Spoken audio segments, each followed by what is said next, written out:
नमस्कार मैत्रिणींनो, आज मी तुमच्यासाठी असा व्हिडिओ घेऊन आले आहे की जो तुम्ही बघता क्षणी तुम्हीसुद्धा नक्कीच ट्राय करणार. तर मैत्रिणींनो, आपले जे साड्या असतात तर त्यांचे बरेचदा कलर निघून जातात. कारण जे कंपनीवाले असतात ते बरेच वेळेस काय करतात की जुने झालेले साड्यांना ना कलरमध्ये म्हणजे कपड्याला कलर दिलेला असतो आणि तो कलर लगेचच निघून जातो. तर आता आपल्याला तो कलर घरीच कसा द्यायचा ते बघायचं आहे. तर इथे मी एका पातेल्यामध्ये पाणी गरम करत ठेवलं आहे. तर ते कोमट करून घ्यायचं आणि त्याच्यामध्ये आपलं मीठ टाकून घेतले.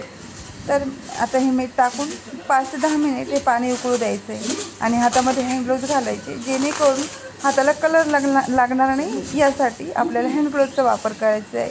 तर मी इथे वापरणार आहे ड्रायफिक्स कलर. तर हे फ्लिपकार्टवरनं मागवले. तुम्हालाही मागवायचे असतील तर तुम्हाला कमेंटमध्ये मी लिंक देईल.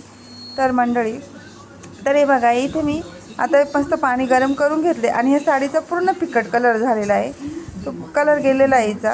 तर मी ही टाकून दिली होती, अक्षरशः वापरासुद्धा येत नव्हती ती, कारण कलर गेलेली साडी आपण कुठे बाहेर घालू शकत नाही बाहेर गावी.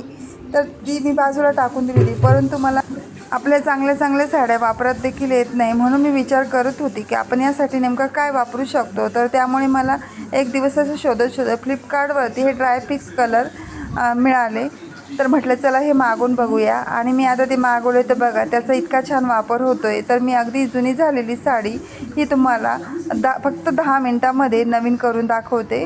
तर आता ती मस्त 10 मिनटासाठी मी छान गरम पाण्यामध्ये कलर टाकून ती ठेवली होती. आता आपल्याला ती काढून ते पुन्हा इथे थोडेसे पाणी घ्यायचे, त्याच्यामध्ये हे ड्रायफिक्स ॲड करायचे. हे त्या कलरसोबतच मिळतं, सर्व एकाच पॅकेटमध्ये असतं.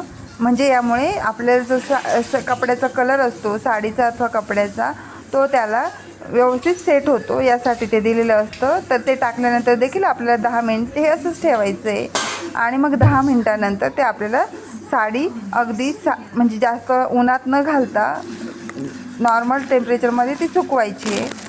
तर हे बघा, आता 10 मिनटासाठी मी ठेवली होती, त्यानंतर छान सुकवली आहे. तर तुम्ही बघू शकता इथे सुकल्यानंतर साडीचा कलर बघा, अगदी नव्यासारखी ही साडी झालेली. तर मैत्रिणींनो, तुम्हालासुद्धा असेच तुमचे साडीचा अथवा कोणत्याही कपड्याचा कलर गेला असेल तर ही ट्रिक वापरून नक्कीच तुम्ही अगदी नव्यासारखी हे साडी अथवा कपडे बनवू शकता. तर मैत्रिणींनो, तुम्हालासुद्धा ही ट्रिक कशी वाटली नक्की कमेंट करून सांगा आणि असेच माहितीपूर्ण व्हिडिओ बघण्यासाठी चॅनलला लाईक, शेअर, सबस्क्राईब करा. मी असेच नवीन व्हिडिओ तुमच्यासोबत नक्कीच घेऊन येईल. मैत्रिणींनो, हा व्हिडिओ नक्कीच बऱ्याचशा मैत्रिणींसाठी महत्त्वपूर्ण ठरेल, कारण मी स्वतःसुद्धा अगोदर बऱ्याच वेळेस सर्च करून गेलेल्या कपड्याचा कलर कसा परत आणावा यासाठी बरेचसे शोधत होती, परंतु आज ते मला मिळालं. धन्यवाद.